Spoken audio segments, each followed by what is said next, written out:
उत्तराखंड आंदोलन के दौरान शहीद राज्य आंदोलनकारियों की स्मृति में श्रद्धांजलि कार्यक्रम का आयोजन में सीएम धामी रहे उपस्थित।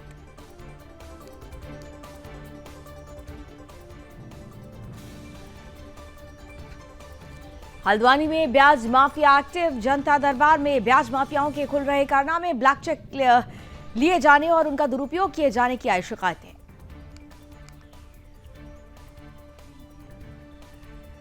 पौड़ी में गुलदार का खौफ जारी, गुलदार के खौफ के कारण क्षेत्र के स्कूल बंद, प्रशासन क्षेत्र में करा रही सुरक्षा के पुख्ता इंतजाम। कुछ दिन पहले गुलदार ने बच्चे को बनाया था निवाला।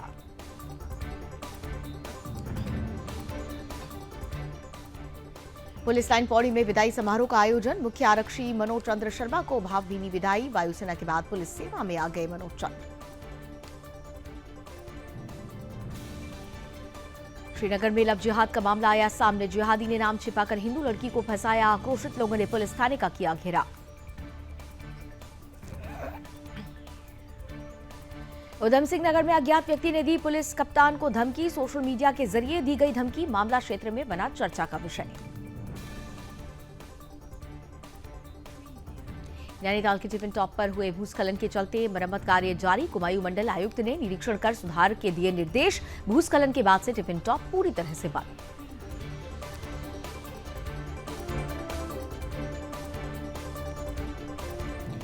किच्छा में करीब 4 करोड़ की लागत से बनेगा कम्युनिटी हॉल, चीनी मिल प्रशासन ने जारी किया एनओसी। किच्छा विधायक ने विभागीय अधिकारियों के साथ किया निरीक्षण। वायुसेना MI-17 से हैंकर सुधार के लिए लाया जा रहा खराब हेलीकॉप्टर हुआ क्रैश। गौचर हवाई पट्टी ले जाया जा रहा था हेलीकॉप्टर, 24 मई लैंडिंग के दौरान आई थी तकनीकी खराबी। हरिद्वार के पथरी और आसपास के 369 हेक्टेयर में बसे टिहरी विस्थापितों को जल्द ही भूमिधारी का अधिकार प्राप्त होगा। जिलाधिकारी ने कहा कि 1 महीने के अंदर प्रस्ताव तैयार कर केंद्र सरकार को भेजेंगे।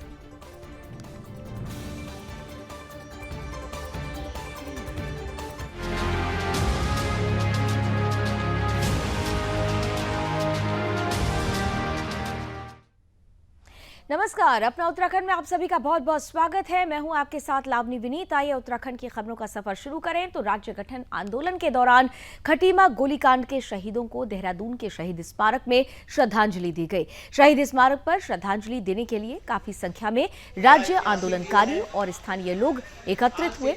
दरअसल खटीमा, मसूरी और मुजफ्फरनगर में आंदोलनकारियों की शहादत के बाद उत्तराखंड राज्य अस्तित्व में आया। गौर करने वाली बात यह है कि खटीमा में 1 सितंबर 1994 को राज्य गठन के लिए आंदोलन कर रहे आंदोलनकारियों पर पुलिस ने बर्बरतापूर्ण कार्रवाई की थी, जिसमें 7 आंदोलनकारी बलिदान हो गए थे। ये उत्तराखंड राज्य गठन आंदोलन के लिए पहली शहादत थी। राजधानी देहरादून स्थित शहीद स्थल पर राज्य आंदोलनकारियों और स्थानीय लोगों ने शहीदों को श्रद्धांजलि देते हुए उनके सपनों के उत्तराखंड राज्य के लिए संकल्प लिया। एक सिख भाई था, एक मुस्लिम भाई था, 8 लोग शहीद हुए हैं। और मैं निवेदन करना चाहता हूँ, हमारे बड़ा ऐतिहासिक दिन है। आज 1 सितंबर खटीमा गोलीकांड 1994 को हुआ और हिंदू, मुस्लिम, सिख, ईसाई आंदोलनकारी के रूप में उन्होंने अपनी शहादत दी। वहाँ पर 7 शहादतें वहाँ पर हुई। वो दिन जो है हम लोग हमेशा तब से लेके आज तक याद कर रहे हैं। 30 वर्ष हो गए और उन 30 वर्षों में इस जगह पर शहीद स्थल पर श्रद्धांजलि अर्पित करते हैं, शपथ लेते हैं कि शहीदों की शहादत के अनुरूप जो इस राज्य की परिकल्पना है, मूल अवधारणा है, उसको पूरा करेंगे। तब से लगातार लगे हुए हैं और एक खटीमा 1994 को जो शहादतें हुई वो उत्तराखंड राज्य निर्माण के मील का पत्थर साबित हुआ। आज हम उनको नमन कर रहे हैं, उनको याद कर रहे हैं, उनके नाम की शपथ ले रहे हैं। जो भी करेंगे मन, वचन, कर्म से इस राज्य की बेहतरी के लिए संघर्ष करते रहेंगे। इधर देश भर में अलग अलग वसूली गैंग के नाम से फिरौती मांगने के मामले सामने आते हैं, लेकिन उत्तराखंड के जिला मुख्यालय रुद्रपुर में अजीबोगरीब मामला सामने आया है। अज्ञात व्यक्ति ने उधम सिंह नगर जिले के पुलिस कप्तान को ही सोशल मीडिया पर धमकी दे दी। पूरा मामला दरअसल पुलिस महकमे में इस वक्त चर्चा का विषय बना हुआ है। पुलिस ने अज्ञात व्यक्ति के खिलाफ मुकदमा दर्ज करके जांच भी शुरू कर दी है। मामले की पूरी जानकारी के बारे में विस्तार से बताया गया है। तो वहीं उधम सिंह नगर जिला पुलिस विभाग में उस वक्त हड़कंप मच गया जब एक युवक ने अपनी ही फेसबुक आईडी से जिले के कप्तान को ही मारने की धमकी दे डाली। मैसेज सोशल मीडिया में वायरल हुआ तो पुलिस अधिकारी हरकत में आए। थाना पंतनगर पुलिस ने आरोपी की तलाश शुरू कर दी। दरअसल सिरफिरे ने गैंगस्टर लॉरेंस बिश्नोई के नाम को लेकर पुलिस कप्तान के नाम पर धमकी भरा मैसेज फेसबुक पर पोस्ट किया था।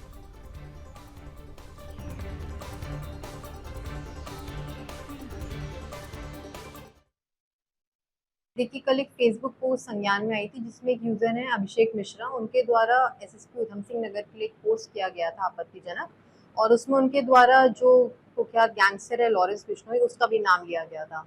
तुरंत पुलिस द्वारा इस मामले का संज्ञान लिया गया और इसमें साइबर सेल द्वारा एक विस्तृत जांच कराई जा रही है कि आखिर इस यूजर हैंडल के पीछे आखिर कौन है।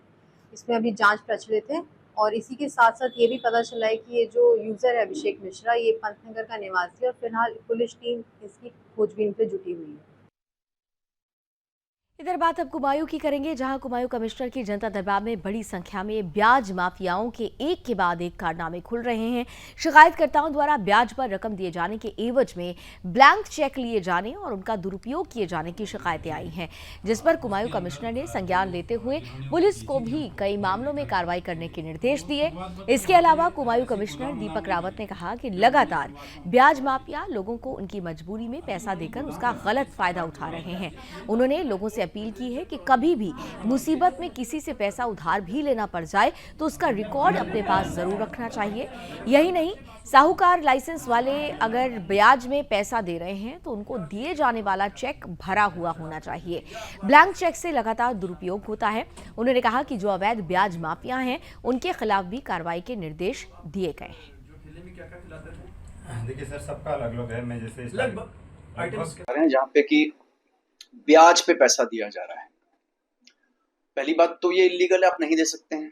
कुछ लोगों के पास साहूकारा लाइसेंस मिला हुआ है, वो इस काम को कर सकते हैं। हो इसमें ये रहा है कि जो ब्याज देता है वो बदले में 3-4 ब्लैंक चेक्स ले रहा है और उसके बाद उन ब्लैंक चेक्स को लेके वो बीच बीच में कुछ ना कुछ चीजें भरता रहता है और इसका फिर यूज या मिसयूज जो भी आप कहें वो करता है और दूसरे व्यक्ति को परेशानी होती है। अगर कोई किसी से पैसे भी ले रहा है दोस्ती के नाते या किसी और वजह से और वो पैसा के एवज में वो चेक दे भी रहा है तो वो डेफिनेटली उसमें अमाउंट भरा हुआ होना चाहिए कि कितने रुपये का है। अगर उसको आप खाली ही छोड़ देंगे तो उसका कोई भी दुरुपयोग हो सकता है। सेकेंडली, ये भी मैं देख रहा हूं कि जब अगर कोई लोन ले रहा है, लेना ही पड़ गया किसी को किसी मजबूरी में या किसी से कोई मांगना, तो कुछ ना कुछ रिकॉर्ड उसका जरूर रखा जाए। कुछ लोग एग्रीमेंट्स भी बनवा लेते हैं या ऐसा ही कोई कागज उस पर दोनों ने लिखा हो। तो जो ऐसा कुछ भी नहीं करते हैं, तो देने वाला तो सारे रिकॉर्ड्स अपने पास रखता है, लौटाने वाला एक भी रिकॉर्ड नहीं रखता है। तो ऐसे कई मामले मेरे पास आ रहे हैं। बहुत से मामलों में मैंने पुलिस को भी एक्शन के निर्देश दिए हैं और मेरा आपके माध्यम से अपील भी है कि जो इस तरह के चेक्स अपने दे रहे हैं जगह जगह, उसको ऐसे बिल्कुल ना दें, अमाउंट उसमें क्लियर कट लिखा है। सर, इस कार्यक्रम को लेके मैं आपको थोड़ी सी इसकी भूमिका बताता हूँ कि पिछले लोकसभा चुनाव के बाद हमने देखा कि बहुत सारी चीज़ें हैं जो नैरेटिव बेस्ड पॉलिटिक्स शुरू हुई इस देश के अंदर। उसका कारण ये है कि गलत नैरेटिव हो या सही नैरेटिव है, उसका डिफरेंस हमारी आज यूथ नहीं कर पा रही। तो मुझे ऐसा लगता है कि इसको एक जगाने का एक ही तरीका है, जैसा मैंने हमेशा कहा कि आचार्य विनोबा भावे जी ने कहा था कि इस देश को यदि आगे बढ़ाना है ना, तो सिर्फ पार्लियामेंट और विधानसभा इनका ही निर्णय नहीं होगा, उसमें समाज का भी योगदान होना चाहिए और समाज में जितने भी नॉन गवर्नमेंट एजेंसीज हैं उनका भी उतना ही बड़ा योगदान आवाज़ उठाने के लिए होना चाहिए। तो मैं ये समझता हूँ कि आज की इस जो हमारी यूथ पार्लियामेंट है उसके जितने डिफरेंट सेशंस हैं, चाहे वो लोकसभा सेशन हो या और आइए इसी के साथ पौड़ी की तरफ चलते हैं। पौड़ी जिले के लैंसडाउन विधानसभा के रखड़ी खाल ब्लॉक क्षेत्र में कुछ दिन पहले ही गुलदार द्वारा एक बच्चे को निवाला बनाए जाने के बाद से ही क्षेत्र में दहशत का माहौल है। दहशत के माहौल को कम करने के लिए पुलिस प्रशासन की टीम वन विभाग और जिला प्रशासन के साथ मिलकर काम कर रही है। जानकारी देते हुए वरिष्ठ पुलिस अधीक्षक लोकेश्वर सिंह ने बताया कि गुलदार प्रभावित क्षेत्र के स्कूलों में पुलिस द्वारा स्कूल खुलने के और बंद होने के समय गश्ती लगाकर विशेष नजर रखी जा रही है। जानकारी ये कहती है कि पुलिस बच्चों को स्कूल आते जाते वक्त उनके साथ बातचीत भी कर रही है और उन्हें सुरक्षा भी दिलवा रही है। इसके अलावा सुनसान रास्तों पर पुलिस प्रशासन और वन विभाग साथ मिलकर नजर बनाए हुए हैं ताकि कोई अप्रिय घटना क्षेत्र में दोबारा न घटित हो सके। वहीं ग्राम प्रहरियों से लेकर क्षेत्र के लोगों को भी जागरूक किया जा रहा है। शाम के समय लोगों से अनावश्यक घर से बाहर न आने की हिदायत भी दी गई है।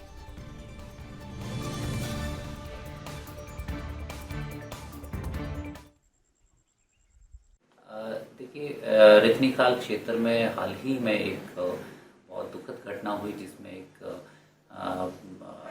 गुलदार के द्वारा एक बच्चे के ऊपर अटैक किया गया, जिसमें पब्लिक में काफ़ी आक्रोश है उसको लेकर। और हमारे वहाँ पे जो लोकल पुलिस है और साथ में जो पुलिस की टीम्स और जो फॉरेस्ट की टीम्स हैं वो साथ मिलकर काम कर रही हैं। फॉरेस्ट की टीम ने एक गुलदार को उसमें पकड़ा भी है और साथ ही साथ पुलिस और प्रशासन की और फॉरेस्ट की टीम्स वहाँ पे अवेयर भी कर रही हैं लोगों को। एक तो संध्या होने के उपरांत कभी भी आप बाहर ना निकलें, खासकर बच्चे और जो छोटे उम्र के लोग हैं वो कभी भी बाहर ना निकलें संध्या होने के उपरांत। और एक जो दहशत का माहौल है उसको हम लोग ठीक करने का प्रयास कर रहे हैं। वहाँ पे हमारे जितने भी ग्राम प्रहरी हैं उनके साथ भी हम लोगों ने बैठकें की हैं और वहाँ के जितने भी संप्रांत लोग हैं उनके साथ भी हम लोग रेगुलर मीटिंग कर रहे हैं कि कहीं पे भी अगर किसी प्रकार की और कोई अन्य सूचना आती है तो हमारी फॉरेस्ट की टीम्स को, पुलिस की टीम्स को अवश्य दें ताकि हम लोग जो फॉरेस्ट की टीम्स उनको अन्य गुलदारों को पकड़ने का प्रयास कर रही हैं वो भी उसमें सफल। और इधर पौड़ी से अगली खबर ले रहे हैं, जहां पुलिस जवान मनोज चंद्र शर्मा अपना कार्यकाल पूरा कर सेवानिवृत्त हो गए। उनकी सेवानिवृत्ति के अवसर पर पुलिस लाइन पौड़ी में विदाई समारोह का आयोजन किया गया। समारोह में वरिष्ठ पुलिस अधीक्षक लोकेश्वर सिंह द्वारा रिटायर होने वाले पुलिस के जवान मनोज चंद्र शर्मा को स्मृति चिन्ह और शॉल तथा उपहार भेंट करते हुए पुलिस परिवार की ओर से उनकी सेवानिवृत्ति पर सुखद, शांति और स्वस्थ जीवन के साथ ही सुखद पारिवारिक जीवन की भी कामना की गई। भावनी विदाई के दौरान पुलिस परिवार की ओर से उनके द्वारा पुलिस विभाग में दी गई सेवाओं और उनके कर्तव्य परायणता और ईमानदारी को याद करते हुए उनकी सराहना की गई। आपको बता दें कि मनोज चंद्र शर्मा 19 नवंबर 2008 को आरक्षी पद पर भर्ती हुए और 3 जनवरी 2023 को मुख्य आरक्षी पद पर उनकी पदोन्नति हुई। भारतीय वायुसेना से सेवानिवृत्त मनोज चंद्र शर्मा ने 15 वर्ष 9 महीने तक अपनी सेवाएं पुलिस विभाग को दी। उनके कुशल व्यावहारिक सेवाओं को याद करते हुए कार्मिकों द्वारा अपने अपने अनुभव इस दौरान साझा किए गए।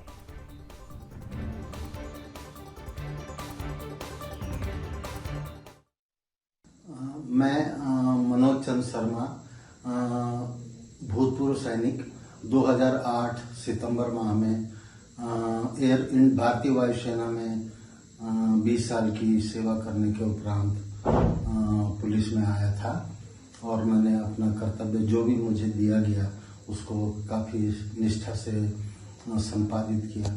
बहुत अधिकारियों के साथ भी मुझे काम करने को मौका मिला, मैंने बहुत कुछ सीखा। पुलिसिंग में मुझे ऐसा लगता है कि एक ऐसा जॉब है कि जो कुछ हमें नहीं सिखाया जाता है, किसी की आउट ऑफ टर्न मदद करना, जो हमारे कर्तव्य में नहीं रहता है, बुक्स में नहीं है, वो भी हमें करना पड़ता है। और मैं रिटायर होने के बाद भी जनता की सेवा के लिए हमेशा तैयार रहूँगा और मैं भविष्य में भी बच्चों को और सबको अच्छी शिक्षा देने की कोशिश करूंगा ताकि वो एक अच्छा जीवन जी सके। धन्यवाद। और एक खबर अब नई टिहरी से ले लेते हैं, जहां बुराड़ी से खबर है। बीते शुक्रवार को एक व्यापारी पर दिन दहाड़े उसके शोरूम में घुसकर बदमाशों ने तमंचे से फायरिंग की थी, जिस पर व्यापारी ने सामने की दुकान में जाकर किसी तरह से अपनी जान बचाई थी। फायरिंग में व्यापारी बाल बचा। इसके बाद बदमाश वहां से फरार हो गए। वादी की तहरीर के आधार पर कोतवाली नई टिहरी में मुकदमा दर्ज कर लिया गया। दरअसल एसएसपी टिहरी गढ़वाल द्वारा 3 पुलिस टीमों का गठन भी किया गया था। सभी थानों को सूचित किया गया और बैरियर पर सघन चेकिंग अभियान भी चलाया गया।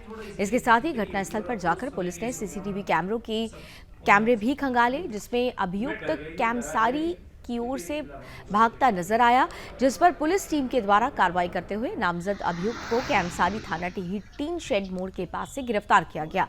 अभियुक्त के कब्जे से एक अवैध तमंचा, एक खोखा कारतूस भी बरामद हुए हैं।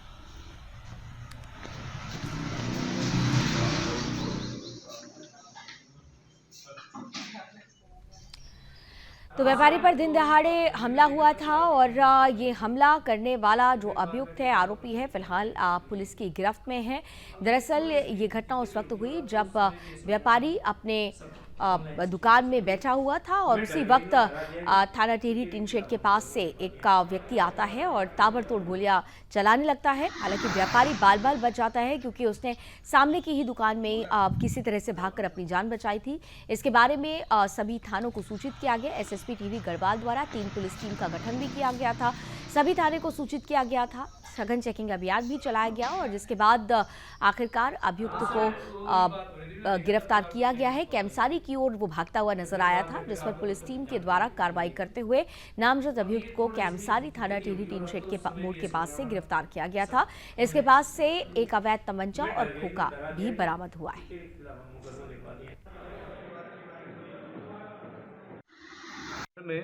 टिहरी के बोराड़ी बाजार में एक फायरिंग की घटना हुई थी। घटना की सूचना मिलने पर पुलिस तत्काल वहाँ मौके पर गई और जिस व्यक्ति पे फायरिंग हुआ था उनका नाम रजत अरोरा है। उनसे पूछताछ और जानकारी करने पर तत्काल टिहरी, कोतवाली और उसके आसपास के थानों में सघन चेकिंग और नाकाबंदी के निर्देश दिए गए थे और पीड़ित से तहरीर ली गई और उस पर अभियुक्तों को पकड़ने के लिए, धरपकड़ के लिए अलग अलग टीमें गठित की गई थी, जिसमें कि चौकी इंचार्ज डूंगीदार, एसएसआई कोतवाली और चौकी इंचार्ज बीपुरम, इनके उसमें अलग अलग 3 टीमें गठित की गई थी। पुलिस द्वारा जो सीसीटीवी फुटेज और फोटो और अन्य लोगों से पूछताछ करते हुए अभियुक्त को कल देर शाम को गिरफ्तार कर लिया गया था। ये अभियुक्त राजस्थान का रहने वाला है। राजस्थान में जिला कुरोली, थाना नादौली यहाँ का रहने वाला है और 19 वर्षीय है। इसका नाम देवेंद्र गुज्जर है। इनके पिताजी रामभान, सन ऑफ रामभान। तो इनके परिजनों को इसकी सूचना दी गई है। अभियुक्त के पास से तमंचा और एक खोखा राउंड जो है बरामद किया गया है। इसे रिमांड हेतु माननीय न्यायालय में पेश किया जा रहा है। विवेचना हेतु निर्देश दे दिए गए हैं। और आइए आगे बढ़ते हैं। सन 1970 के टिहरी विस्थापितों की 50 साल पुरानी मांग पूरी होने जा रही है। दरअसल हरिद्वार में पथरी और आसपास के इलाकों में 369 हेक्टेयर जमीन पर टिहरी विस्थापितों को जल्द ही भूमिधारी का अधिकार प्राप्त होने वाला है। हरिद्वार के रोशनाबाद स्थित जिला मुख्यालय में ग्रामीण विधायक अनुपमा रावत समेत तमाम जनप्रतिनिधियों, टीएचडीसी, वन विभाग और राजस्व विभाग के साथ बैठक कर सभी पक्षों में सहमति बनाई गई। जिलाधिकारी का कहना है कि 1 महीने के अंदर ही भूमिधारी प्रस्ताव तैयार करके केंद्र सरकार को भेज दिया जाएगा।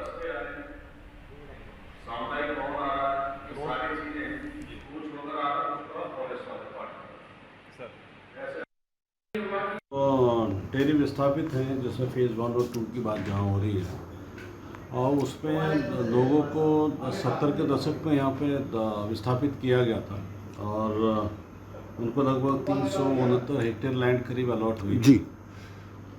तो अभी तक उन लोगों को भूमिधारी राइट्स नहीं मिले हैं। तो इसके लिए आज उसी संबंध में हमारी ये मीटिंग थी, ये तीसरी मीटिंग हमारी थी। तो सर्वसम्मति से फिर जो निर्णय लिया गया, इसमें फॉरेस्ट डिपार्टमेंट भी, डीएफओ भी मौजूद थे और टीएचडीसी के कर्मचारी मौजूद थे और जितने भी जनप्रतिनिधि हैं वो सब आए थे। तो उसमें जो सहमति बनी है उस आधार पे जो 369 हेक्टेयर लैंड पे जो कि एक आवासीय और कृषि प्रयोजन के लिए जो दी गई है, तो उसमें भूमिधारी राइट्स के लिए गवर्नमेंट ऑफ इंडिया को हम लोगों ने प्रपोजल भेजना है। तो उनकी आम सहमति बनी है। तो उसमें हम एक माह के अंदर उसमें प्रपोजल अपना भेज देंगे और इन लोग को भूमिधारी राइट्स भी मिल जाएंगे। उसको कैसे जो है कॉम्प्रोमाइज किया जा रहा है, क्योंकि जब हम 2-3 लाइन ऑफ एक्शन पे हमने डिस्कशन किया, एक डिस्कशन तो ये हुआ।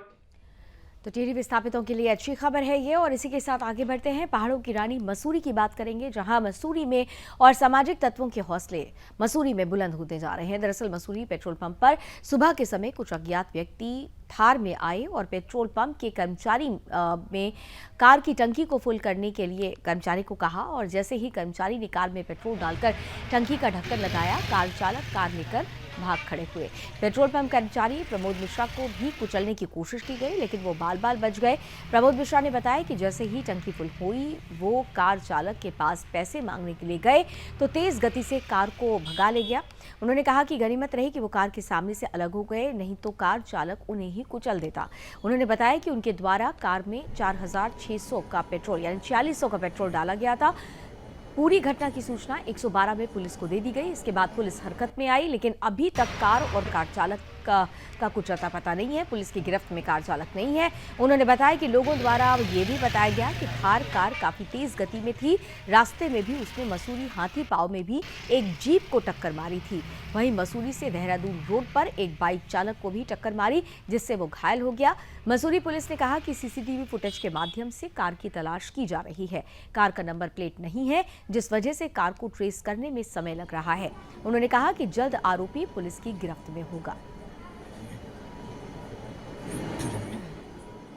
सुबह सुबह 7 बजे की घटना है सर।